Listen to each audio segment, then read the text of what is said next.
मेहनती किसान और दुष्ट सेठ। चंदू नाम का आदमी रहा करता था। वो अपनी पत्नी मीना के साथ खुशी से जीवन बिताया करता था। एक बार जब धान की रोपाई चल रही थी, सभी तैयार होकर खेतों की तरफ जाने लगे। मैं जा रहा हूँ खेत पर, तुम बाद में आ जाना खाना लेके। और भाग्यवान जरा लस्सी भी लेती आना थोड़ा सा। ठीक है, आप जाइए, मैं ले आऊंगी।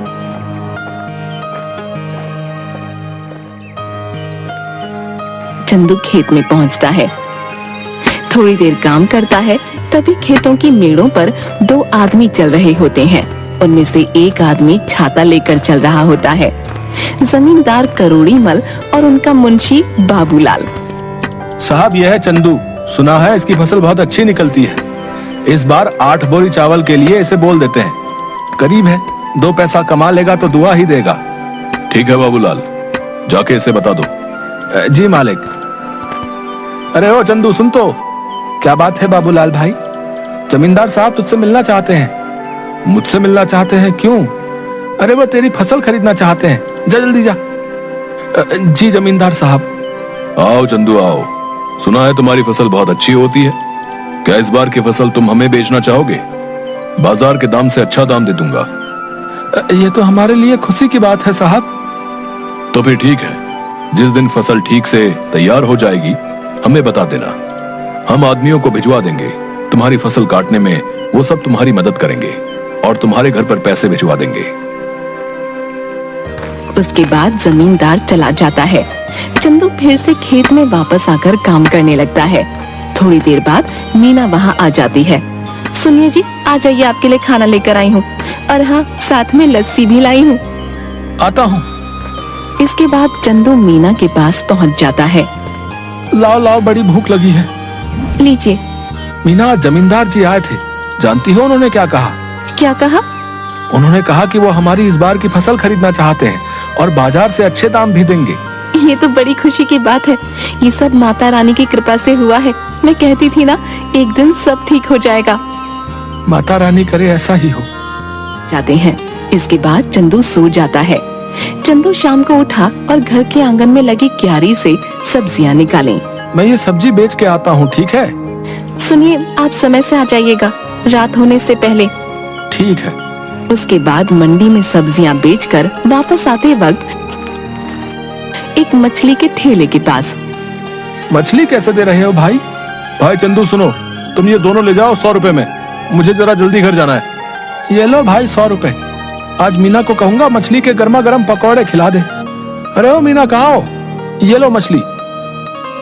आज पकौड़े खाने का दिल कर रहा है, जरा बना दो। जी हाँ, ठीक है, लेकिन पहले आप हाथ मुंह धो लीजिए। इसके बाद मीना मछली पकाने लग गई। अरे वाह, तुम्हारा कोई जवाब नहीं। आहा, क्या पकौड़े बनाए हैं, वाह वाह वाह। इसी तरह कई महीने बीत गए। चंदू के खेतों में सोने की तरह चमकने वाली फसल तैयार हो गई। मीना, मैं खेत में जा रहा हूँ। जमींदार के आदमी पहुँचते ही होंगे। ठीक। चंदू खेत में गया। चल चंदू, तैयार हो जा, बहुत काम करना बाकी है आज। जमींदार के आदमी वहाँ पहुँच गए। चलिए सब काम पर लग जाते हैं। सेठ ने कहा है जल्दी से सारा काम निपटाकर फसल चंदू के घर पहुंचा देना। सबने मिलकर फसल काटी और 8 बोरियां तैयार कर दी। तभी वहाँ मीना आई। ये क्या, इतनी जल्दी काम भी हो गया? मीना, इसीलिए तो कहते हैं कि एकता में बल है। जो काम मैं अकेला 2 दिन में करता, वो हम 4 लोगों ने मिलकर कुछ ही टाइम में कर दिया। चंदू के घर तक पहुँचा दी। हम सब कल आके ये बोरियां सेठ के घर ले जाएंगे। चलिए हम चलते हैं। चलो, आज का काम भी खत्म हुआ, बस अब कल का इंतजार है। उसने सारी बोरियां घर में रख दी। तभी आधी रात को चंदू के घर के बाहर कुछ चोर बात करते हुए। सुनो सबके सब, ध्यान से घुसना। अगर हम खाली हाथ लौटे तो सरदार हमें छोड़ेंगे नहीं। सब धीरे धीरे चंदू के घर से सारी बोरियां चुरा कर ले गए। सुनिए जी, उठिए, देखिए क्या हो गया। क्या हो गया? चंदू उठिए, उठिए ना। क्या बात है भाग्यवान, ऐसा क्या हो गया जो तुमने सारा घर सर पर उठा लिया है? गोदाम से सारी बोरियां चोरी हो गई हैं। क्या चोरी? कहाँ पे? गोदाम में आइए और खुद ही देख लीजिए। हे भगवान, ये क्या हो गया? जमींदार जी के आदमी कभी भी आ सकते हैं। माता रानी, मैंने किसी के साथ कुछ बुरा नहीं किया, फिर भी मेरे साथ ही क्यों? चंदू घर की सीढ़ियों पर बैठ जाता है। चंदू की आंखों से आंसू आ रहे थे। तभी वहाँ जमींदार के आदमी आ गए। अरे भाई चंदू, बोरियां तैयार है ना? नहीं भाई, कल रात को ही किसी ने अनाज की बोरियां चोरी कर ली हैं। ये क्या कह रहे हैं भाई? जमींदार जी कहीं गुस्सा ना हो जाए। तुम तो उनका गुस्सा जानते हो ना। चलो, उनसे बात तो करनी ही पड़ेगी। चलो अब। चंदू बाबूलाल के साथ जमींदार के घर गया। क्या चंदू, तुम सब खाली हाथ क्यों आ रहे हो? जमींदार जी, कल रात को हमारे घर में चोरी हो गई। सुबह देखा तो गोदाम से सारी बोरियां गायब हो चुकी थी। कहीं तुमने किसी और को तो बेहतर दाम के चक्कर में नहीं बेच दी? नहीं जमींदार जी, मैं सच कह रहा हूँ। सेठ जी, एक ही गांव में रहना है हम सब ने। भला झूठ बोल के कितने दिन बच पाऊंगा? ठीक है, लेकिन अगर मुझे पता चला कि तुमने किसी और को दिया है, तब देखना कि मैं क्या करता हूँ। कुछ दिन तक चंदू और मीना दोनों उदास थे। चंदू सब्जियों को बाजार में बेचता और जो भी कमाता उसे बहुत ध्यान से खर्च करता। चंदू खाना खाने बैठा। सुनिए ना, कितने दिन हो गए हमें इस तरह सब्जियां बेचते हुए, लेकिन हमारा घर मुश्किल से चल पा रहा है। घर के भी हालात ठीक नहीं है। हमारा गुजारा सिर्फ सब्जियां बेचकर नहीं हो सकता। पहले तो अनाज बेचकर हम अच्छे खासे पैसे कमा लेते थे, जिसमें साल भर थोड़ा थोड़ा करके घर चल जाता था। लेकिन अब तो हमें अगली फसल के पक जाने तक इंतजार करना होगा। आप बताइए ना, ऐसे कैसे घर चलेगा? मैं जानता हूँ, लेकिन मैं क्या करूँ, समझ नहीं आ रहा। अचानक चंदू थाली में रखा अचार रोटी के साथ खाने लगता है। अरे भाग्यवान अचार! क्या अचार? क्या मतलब है? मैं आपको अचार की तरह दिखती हूँ? आप मेरे बारे में ये सब सोचते हैं? नहीं भाग्यवान, मैं तो कह रहा था कि हमारी समस्या का समाधान है ये अचार। कैसे? मेरी बात सुनो ध्यान से। तुम अचार बनाना और मैं अचार लोगों के घर जाके बेचूंगा। पहले हम लोगों का अचार का स्वाद चखाएंगे, उन्हें पसंद आया तो वो खरीद लेंगे। अगर पसंद नहीं आया तो? अरे कैसे नहीं आएगा? मेरी मीना ने जो बनाया है, अंग्रेजी में क्या कहते हैं, फंटास्टिक अचार बनाती हो तुम। है आपने अंग्रेजी कब सीखी? तुम मुझे कम मत समझो। What are you doing? I am very well. देखा? आप तो बड़ी अच्छी अंग्रेजी बोल लेते हैं। दोनों हंसने लगते हैं। इसके बाद मीना अचार बनाने लगी और मीना ने अचार डिब्बों में पैक कर दिया और चंदू चल पड़ा साइकिल लेके। चंदू एक घर पर जाकर रुका। घर पे कोई है भाई? अरे चंदू भैया, आप यहाँ कैसे? ये क्या ले आए? अचार बेचने का काम शुरू किया है, इसीलिए घर घर जाके बेच रहा हूँ। अचार खरीदना चाहेंगी? जरूर, जरा चखाना तो भैया। औरत ने अचार चखा तो उसे बड़ा पसंद आया। भैया ऐसा करो, 1 किलो दे दो। कितना हुआ? 150 रुपए में। ठीक है भैया, अभी पैसे लेकर आती हूँ।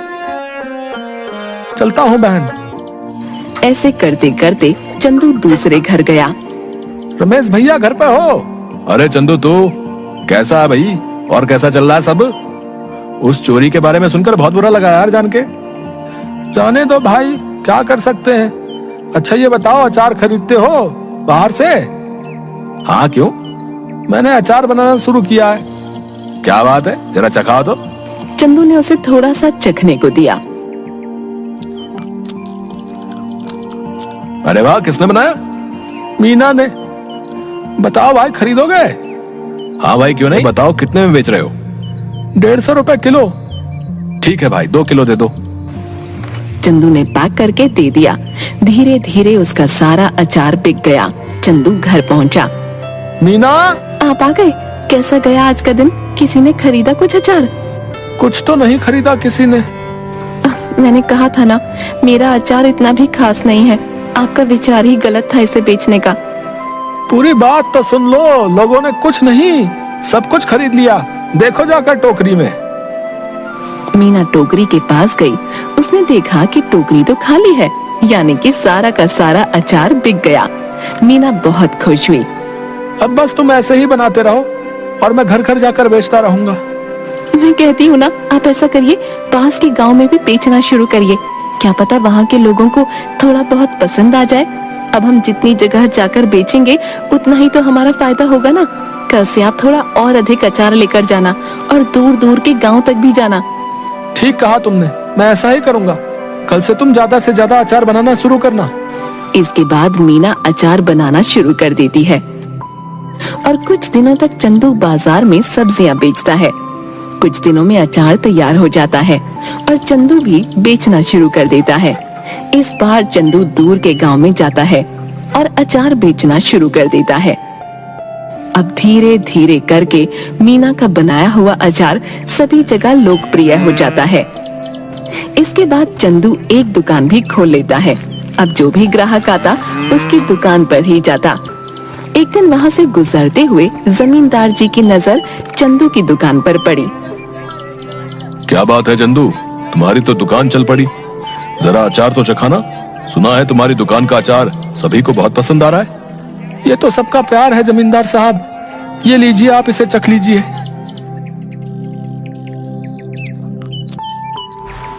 ये तो बड़ा स्वादिष्ट है। ऐसा करो, हमारे घर पर 60 किलो अचार पहुंचा देना। हमारे यहाँ बहुत बड़ा भंडारा है। एक हफ्ते में हम तुम्हारे घर पर कुछ लोगों को भेज देंगे रात को, इसलिए तुम सारा सामान तैयार रखना। जी जमींदार साहब। रात को जमींदार के लोग चंदू के घर नहीं पहुँचे। रात भी काफी हो गई थी। ऐसा करिए, आप सो जाइए। अगर कोई आया तो हमें पता चल ही जाएगा, तब उठकर उनका सामान उन्हें दे देंगे।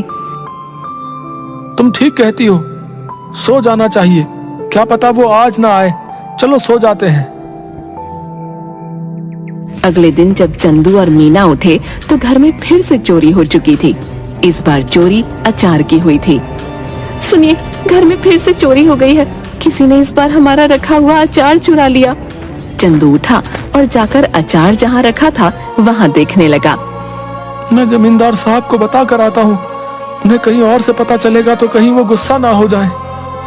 ठीक है, आप संभाल लेना सब कुछ। इस बार चंदू जमींदार साहब के घर गया।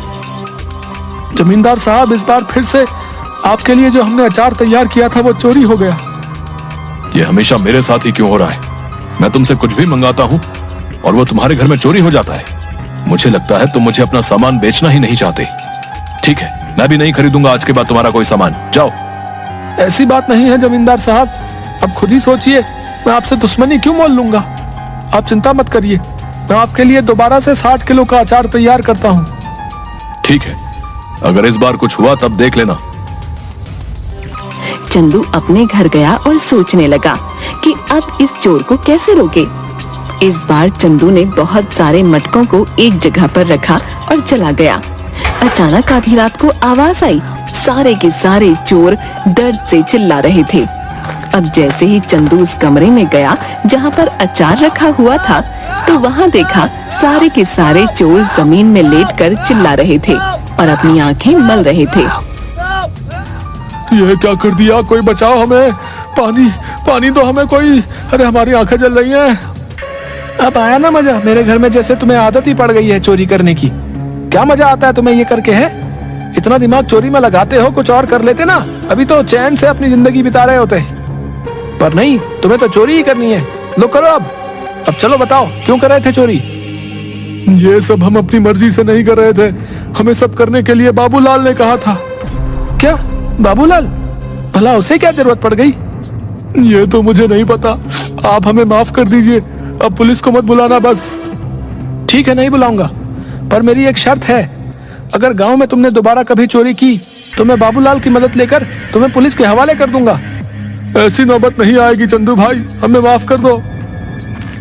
इसके बाद चोर चले गए। चंदू जमींदार साहब के घर गया। उसने जमींदार साहब को सारी बातें बता दी। जमींदार साहब, ये बाबूलाल ही है जिसने आज तक हमारे घर में चोरियां करवाई हैं। तुम कैसे कह सकते हो कि सारी चोरियां बाबूलाल ने ही कराई हैं? क्योंकि कल मैंने खाली मटके गोदाम में रखवाए थे और दरवाजे के ऊपर मिर्च की थाली रखवा दी थी।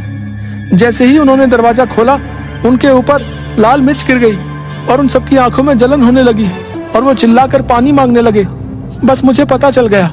मैं उनके पास गया तो उन्होंने तोते की तरह सब उगल दिया। इस बाबूलाल को पकड़ लो और पुलिस को फोन करो। तभी सेठ के आदमी बाबूलाल को पकड़ कर लाते हैं। मुझे माफ कर दीजिए जमींदार साहब, कुछ कीजिए। भला मैं इतने सालों से आपके यहाँ काम पे हूँ, कुछ रहम करिए। मुझसे क्या माफी मांग रहे हो? गलत तो तुमने चंदू के साथ किया है, उससे माफी मांगो जाओ। मुझे माफ कर दो चंदू, मैं आज के बाद कभी ये सब नहीं करूंगा। लालच में मुझसे बहुत बड़ी गलती हो गई। गलती तो तुमसे हुई है, लेकिन तुम्हें छोड़ देना मेरे बस में नहीं। आज तुम्हें छोड़ दूंगा तो कल कोई और चोरी कर लेगा। उनके पास एक सबक जाना चाहिए कि जैसा करोगे वैसा भरोगे, इसलिए मुझसे किसी चीज की उम्मीद मत रखो। तभी दो पुलिस वाले आकर बाबूलाल को गिरफ्तार करके ले जाते हैं। भाइयों, अचार ले आओ। बहुत सारे आदमी अचार के भरे मटके ले आए। ये लीजिए जमींदार साहब, इस बार आपके घर में हमारा सामान आखिरकार पहुंच ही गया। ये लो तुम्हारे पैसे चंदू। तुम सच में ईमानदार और मेहनती किसान हो, हमें तुम पर नाज है। इसके बाद चंदू अपने घर लौट गया और इसके बाद से चंदू के घर में कभी कोई चोरी नहीं हुई और चंदू का काम बहुत अच्छे से चलने लगा।